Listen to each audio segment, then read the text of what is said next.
నమస్తే welcome to TG5 bulletins లో ముందుగా హెడ్లైన్. చలో బస్ భవన్ కార్యక్రమాన్ని అడ్డుకున్న పోలీసులు, కార్యక్రమాన్ని అడ్డుకున్నందుకు తీవ్ర ఆగ్రహం వ్యక్తం చేసిన కేటీఆర్. హైకోర్టు భోజన విరామం సమయంలో సీనియర్ అడ్వకేట్లతో ఎమ్మెల్యేలు ఇతర ముఖ్య నేతలు సమావేశం. పెంచిన బస్ ఛార్జీలను తగ్గించాలని డిమాండ్, చలో బస్ భవన్ కు బయలుదేరిన మాజీ మంత్రులు, ఎమ్మెల్యేలు. సిఐఎస్ ప్రమోషన్ లో అధ్యాపకులకు తీవ్ర అన్యాయం, ఆర్ట్స్ కళాశాల వద్ద అధ్యాపకుల నిరసన. నవీన్ యాదవ్ పై పెట్టిన తప్పుడు కేసును బీసీ సంఘాలు తీవ్రంగా ఖండిస్తున్నాం, తప్పుడు ఆరోపణలు మోపారని బీసీ సంఘాల నాయకులు ఆరోపించారు. అట్టడుగు వర్గాల రిజర్వేషన్లపై బీజేపీ కుట్ర, ఓట్ల దొంగతనం చేస్తూ అధికారం కోసం పాకులాట, కేఎల్ఆర్. హైదరాబాద్ ట్రాఫిక్ పోలీసుల అణిచివేత, ట్రాఫిక్ ఉల్లంఘనలపై ప్రత్యేక డ్రైవ్.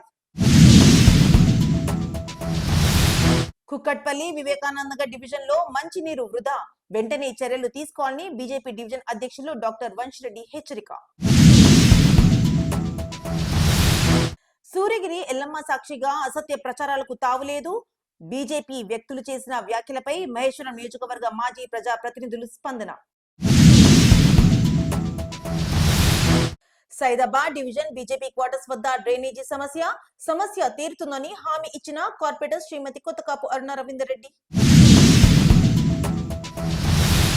మేడ్చల్ జిల్లా ఘట్కేసర్ పోలీస్ స్టేషన్ పరిధిలో దారుణం చోటు చేసుకుంది, స్నేహితుల మధ్య ఘర్షణ, ఓ వ్యక్తి మృతి.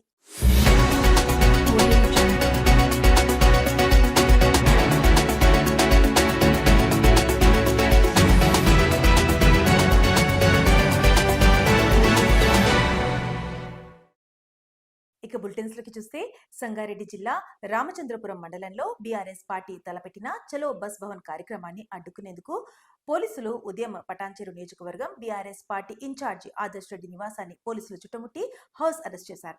శాంతియుతంగా జరగాల్సిన ప్రజా కార్యక్రమానికి అడ్డంకులు సృష్టించడం ద్వారా ప్రభుత్వం ప్రజాస్వామ్యం హక్కులను ఉల్లంఘించిందని కేటీఆర్ తీవ్రంగా స్పందించారు. పెంచిన ఛార్జీలపై ప్రజలకు జవాబు చెప్పలేని ప్రభుత్వమే ఈ విధమైన అణచివేత చర్యలకు దిగుతోందని ఆయన విమర్శించారు. బీఆర్ఎస్ పార్టీ తలపెట్టిన చలో బస్ భవన్ కార్యక్రమం ప్రజల వాణికి వినిపించేందుకు, ప్రజా సమస్యలను ప్రభుత్వ దృష్టికి తీసుకెళ్లేందుకు చేపట్టిన ఉద్యమమని ఆదర్శ్ రెడ్డి తెలిపారు. ఆయన పోలీసులు చేసిన హౌస్ అరెస్ట్ తో తాము వెనక్కి తగ్గబోమని, ప్రజా హక్కుల కోసం బీఆర్ఎస్ పోరాటం కొనసాగుతుందని తెలిపారు. ఆదర్శ్ రెడ్డి నివాసంలో పరమేశ్ యాదవ్, యూనిస్, మాణిక్ యాదవ్, శ్రీకాంత్ ను పోలీసులు అరెస్ట్ చేశారు. ఈ కాంగ్రెస్ పార్టీ ప్రస్తుతం రాష్ట్రంలో సర్కారు నడపడం లేదు, సర్కస్ నడుపుతోంది. వాళ్ళు ఏం చేస్తున్నారో వాళ్ళకే తెలియదు. వాస్తవం ఏంటి అంటే పొద్దున హౌస్ అరెస్ట్ అని 50 మంది పోలీసులు వచ్చారు. మళ్ళీ మేము బయటకు వచ్చి మేము వెళ్ళాలి మా పార్టీ ప్రోగ్రామ్ అంటే వెళ్ళండి అన్నారు. సో మరి వాళ్ళకి తెలియదు, ముందు హౌస్ అరెస్ట్ అని చెప్పింది వాళ్ళే, మళ్ళీ తర్వాత మీరు వెళ్ళవచ్చు అని చెప్పింది వాళ్ళే. మా ఎమ్మెల్యేలని చివరికి మా కార్పొరేటర్లను కూడా హైదరాబాద్ నగర వ్యాప్తంగా అందరినీ అరెస్ట్ చేసి కొంతమందిని పోలీస్ స్టేషన్ తీసుకుపోయారు, కొంతమందినేమో అలౌ చేశారు. అందుకే అంటున్నా వీళ్ళు సర్కార్ నడపట్లేదు, సర్కస్ నడుపుతా ఉన్నారు. ఈరోజు పెంచిన బస్సు ఛార్జీలకు నిరసనగా బీఆర్ఎస్ పార్టీ చలో బస్ భవన్ ప్రోగ్రాన్ని కండక్ట్ చేస్తే మరి రేవంత్ రెడ్డి గారు ఎక్కడికక్కడ మా బీఆర్ఎస్ నాయకులని, మా పటాన్చెరు నియోజకవర్గ ఇన్ఛార్జిని ఆదర్శ్ రెడ్డి గారిని మరి అరెస్ట్ చేయడం మేము తీవ్రంగా ఖండిస్తూ ఉన్నాం. మరి అంబేద్కర్ రాజ్యాంగంలో ఆర్టికల్ 19 ఫ్రీడమ్ ఆఫ్ స్పీచ్ కింద వారి నిరసన తెలిపే హక్కు ప్రతి ఒక్కరికి ఉంది. కనీసం నిరసన కూడా తెలిపకుండా ఎక్కడికక్కడ ప్రజల్ని భయభ్రాంతులు చేస్తూ అరెస్ట్ చేస్తూ ఉన్నాడు. దీన్ని ఖచ్చితంగా మరి కాంగ్రెస్ ప్రభుత్వం మరి ఖచ్చితంగా తగిన మూల్యం తెలుసుకుని తెలియజేస్తూ ఉన్నాం. హైకోర్టు భోజన విరామం సమయంలో సీనియర్ అడ్వకేట్లతో మంత్రులు పొన్నం ప్రభాకర్, వాకిటి శ్రీహరి, కొండా సురేఖ, ప్రభుత్వ విప్ ఆది శ్రీనివాస్, ఎంపీ సురేష్ షెట్కర్, ఎమ్మెల్యేలు ఇతర ముఖ్య నేతలు సమావేశమయ్యారు.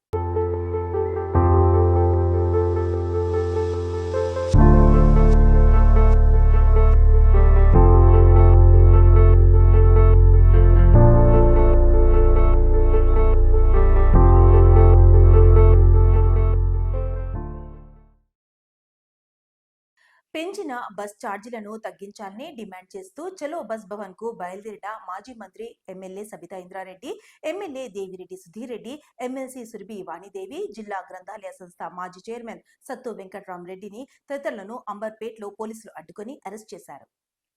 పెంచిన బస్ ఛార్జీలు పెంచిన బస్ ఛార్జీలు పెంచిన బస్ ఛార్జీలు పెంచిన బస్ ఛార్జీలు రేవంత్ రెడ్డి నిరంకుశ పాలన, కాంగ్రెస్ నిరంకుశ పాలన, కాంగ్రెస్ నిరంకుశ పాలన, కాంగ్రెస్ నిరంకుశ పాలన.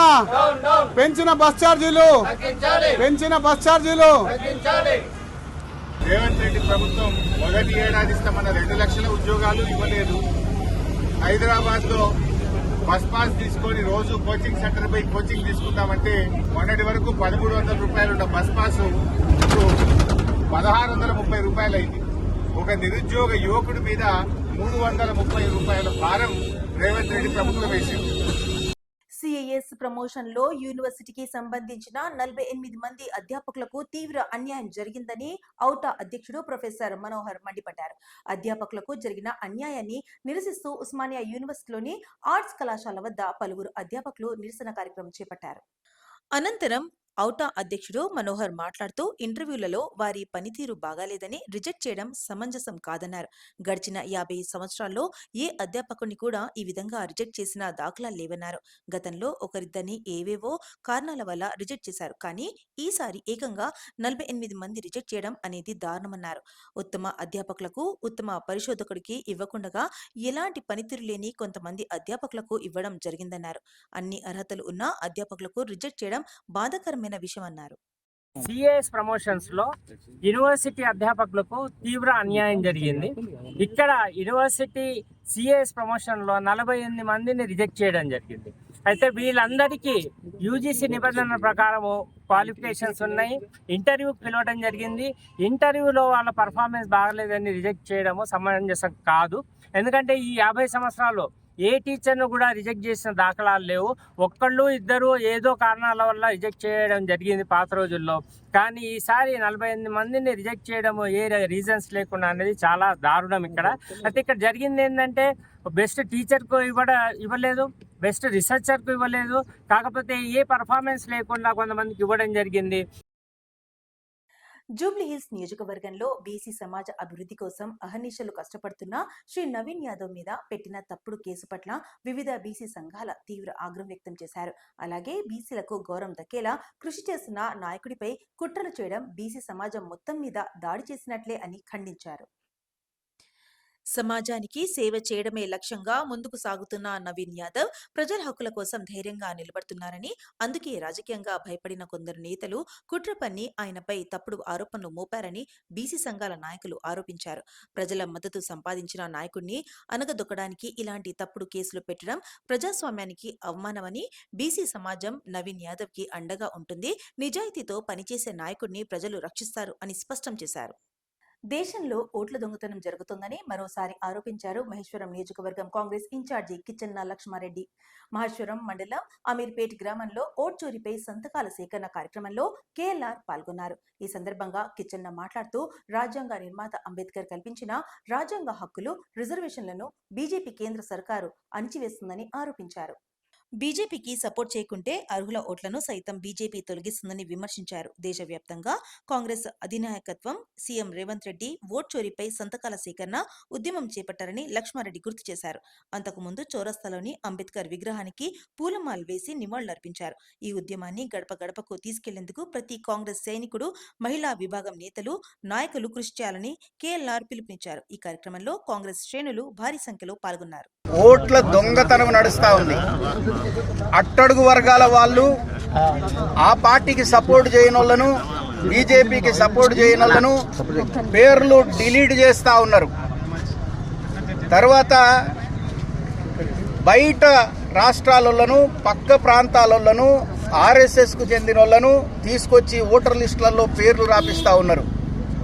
మన ఓట్లు తీసేయటము, అవతల ఓట్లను, వేరే వాళ్ళ ఓట్లను ఇందులో లిస్టులో ఇంక్లూడ్ చేపిస్తూ ఉన్నారు. ఒక్కొక్క ఇల్లు 25 నుంచి 50 ఓట్లు ఎట్లా ఉంటాయి అనేది మన రాహుల్ గాంధీ గారు ఎలక్షన్ కమిషన్ను ప్రశ్నిస్తూ ఉన్నారు. డీసీపీ శ్రీ ఆర్ వెంకటేశ్వర్లు పర్యవేక్షణలో south west zone traffic ACP Shrimati D Dhanalakshmi, Shri S Koteswararao, Asif Nagar traffic PS SHO Shri Rajendra Prasad, Kulsumpura traffic PS SHO మరియు Asif Nagar traffic police station సిబ్బందితో కలిసి మధ్యాహ్నం 12 నుంచి 1:30 గంటల వరకు హుమాయూన్ నగర్ ఎక్స్ రోడ్ వద్ద రాంగ్ సైడ్ డ్రైవింగ్ కు వ్యతిరేకంగా స్పెషల్ డ్రైవ్ నిర్వహించారు. ఈ డ్రైవ్ సందర్భంగా ఉల్లంఘించిన 16 మందిపై కేసులు నమోదు చేసి రాంగ్ సైడ్ డ్రైవింగ్ వల్ల కలిగే ప్రమాదాలపై వారికి కౌన్సిలింగ్ ఇచ్చారు. భవిష్యత్తులో అలాంటి ఉల్లంఘనలు పునరావృతం కాకుండా చూసుకోవాలని సూచించారు. హైదరాబాద్ ట్రాఫిక్ పోలీసులు వాహనదారులందరూ తమ సొంత భద్రత కోసం మరియు నగరంలో ట్రాఫిక్ సజావుగా సాగడానికి ట్రాఫిక్ నియమాలను పాటించాలని విజ్ఞప్తి చేశారు. కుక్కట్పల్లి వివేకానంద నగర్ డివిజన్ లోని కమలా ప్రసన్న నగర్ మెయిన్ రోడ్ పై గత 10 రోజులుగా మంచినీరు వృధాగా పోతుందని స్థానికులు ఆవేదన వ్యక్తం చేశారు. ఈ సమస్యపై స్పందించిన వివేకానంద నగర్ డివిజన్ భారతీయ జనతా పార్టీ అధ్యక్షులు డాక్టర్ ఎన్ వంశీరెడ్డి గత 4 రోజులుగా అధికారులకు ఫిర్యాదులు చేసినప్పటికీ చర్యలు తీసుకోలేదని తెలిపారు. నీరు వృధాగా పోవడంతో కమలా ప్రసన్న నగర్ రోడంతా నీటిమయం, బురదమయం అయి దోమల బెడద పేరిపోయిందని ప్రజలు వాపోతున్నారు. సమస్యను తక్షణమే పరిష్కరించకపోతే భారతీయ జనతా పార్టీ ఆధ్వర్యంలో ధర్నా చేపడతామని డివిజన్ అధ్యక్షులు డాక్టర్ వంశీరెడ్డి హెచ్చరించారు. మొద్దు నిద్రలో ఉన్న అధికారులను వెంటనే మేల్కొని చర్యలు తీసుకోవాలని ఆయన ఎదవ చేశారు. భారత్ మాతాకి జై. అందరికీ నమస్కారం. 122 వివి నగర్ డివిజన్లో గత 15 రోజుల నుంచి ఈ వాటర్ పైప్ మెయిన్ రోడ్ ఏదైతే ఆల్విన్ కాలనీ టు జగద్గిరిగుట్టి లైన్కి వెళ్ళే మార్గంలో వాటర్ పైప్ పగిలిపోయి వృధాగా నీళ్లు వేస్ట్ అవుతున్నాయి. అదే నీళ్లు వేస్ట్ అయ్యి కమలప్రసన్న నగర్లోను మరియు ఆ పక్కనున్న కాలనీలో అన్నీ పోయి కంటామినేటెడ్ అయిపోయి డ్రైనేజ్ వాటర్ కంటామినేషన్ జరుగుతుంది. ఇక్కడున్న లోకల్ అధికారులు లోకల్ వాళ్ళకి రిప్రజెంట్ ఇచ్చిన వాళ్ళు ఏమి స్పందించట్లేదు. వాళ్ళు ఏమైనా అంటే వాళ్ళు పై అధికారులు మేము కాంట్రాక్ట్ వర్కులు ఇచ్చాము వాళ్ళు వచ్చి పరిష్కరించాలంటున్నారు. మళ్ళీ ఈ డ్రైనేజ్ సమస్యలు కానీ ఈ వాటర్ సమస్యలు కానీ తక్షణమే పరిష్కారాలని కోరుకుంటున్నాము. లేకపోతే భారతీయ జనతా పార్టీ 122 వీవ్స్లో భారీ ఎత్తున ఇక్కడ ధర్నా చేస్తాము. బడంగ్పేట్ మున్సిపల్ కార్పొరేషన్ పరిధిలోని పెద్దబావి మల్లారెడ్డి గార్డెన్ లో బీఆర్ఎస్ అధ్యక్షులు రామిడి రామిరెడ్డి నిర్వహించిన ప్రెస్ మీట్ లో బీజేపీ వ్యక్తులు చేసిన వ్యాఖ్యలపై మహేశ్వరం నియోజకవర్గ మాజీ ప్రజా ప్రతినిధులు స్పందించారు. మహేశ్వరం ఎమ్మెల్యే మాజీ మంత్రివర్యులు శ్రీమతి పి సబితా ఇంద్రారెడ్డి మతపరమైన సమానతకు కట్టుబడి ఉన్న నాయకురాలని, ఏ మతానికి అన్యాయం జరగకుండా సమాన అభివృద్ధికి ప్రాధాన్యత ఇస్తారని, ప్రాంతంలోని దేవాలయాల అభివృద్ధికి సబితా ఇంద్రారెడ్డి విశేష కృషి చేసిన విషయాన్ని వారు గుర్తు చేశారు. దేవతాలగుట్టలో 45 అడుగుల ఆంజనేయ స్వామి విగ్రహం, కేసీ తండాలో 40 అడుగుల పరమేశ్వరుడి విగ్రహం, అలాగే 8 ప్రధాన పురాతన దేవాలయాల అభివృద్ధి కొరకు కోట్ల రూపాయలు నిధులు మంజూరైనట్లు పేర్కొన్నారు. ఈ సమావేశంలో పలువురు మాజీ ప్రజా ప్రతినిధులు తదితరులు పాల్గొన్నారు. సైదాబాద్ డివిజన్ లోని శంకేశ్వర్ బజార్ బీజేపీ క్వార్టర్స్ వద్ద ఎన్నో రోజులుగా ఇబ్బందులు పడుతున్న డ్రైనేజీ సమస్య తీరుతుందని కార్పొరేటర్ శ్రీమతి కొత్తకాపు అరుణ రవీందర్ రెడ్డి అన్నారు. 8 లక్షల రూపాయలతో కొత్తగా వేస్తున్న అండర్ గ్రౌండ్ పైప్ లైన్ పనులను కార్పొరేటర్ శ్రీమతి అరుణ పరిశీలించి పనులు నాణ్యతతో చేయాలని సూచించారు. ఈ కార్యక్రమంలో బీజేపీ నాయకులు చిలుకూరి రామరెడ్డి, అశోక్ గౌడ్, చంద్రయ్య, నరసింహ తదితరులు పాల్గొన్నారు. ప్రెషర్ వలన మంచినీటి నాలాలో నీరు సరిగ్గా రావడం లేదని స్థానికుల ఫిర్యాదు మేరకు కార్పొరేటర్ శ్రీమతి కొత్తకాపు అరుణ రవీందర్ రెడ్డి పూసల బస్తీలో పర్యటించి సమస్య పరిష్కారానికి చర్యలు తీసుకోవాలని వాటర్ వర్క్స్ అధికారులను ఆదేశించారు. శంకేశ్వర్ బజార్ బీజేపీ క్వార్టర్స్ వద్ద జరుగుతున్న అండర్ గ్రౌండ్ డ్రైనేజీ లైన్ పనులను కార్పొరేటర్ శ్రీమతి అరుణ రెడ్డి పరిశీలించారు. పనులను నాణ్యతతో త్వరగా పూర్తి చేసి బస్తీ వాసులకు అందుబాటులోకి తీసుకురావాలని కాంట్రాక్టర్కు సూచించారు. మేడ్చల్ జిల్లా ఘట్కేసర్ పోలీస్ స్టేషన్ పరిధిలో ఘట్కేసర్ టౌన్ వందన హోటల్ సమీపంలో దారుణం ఘటన చోటు చేసుకుంది.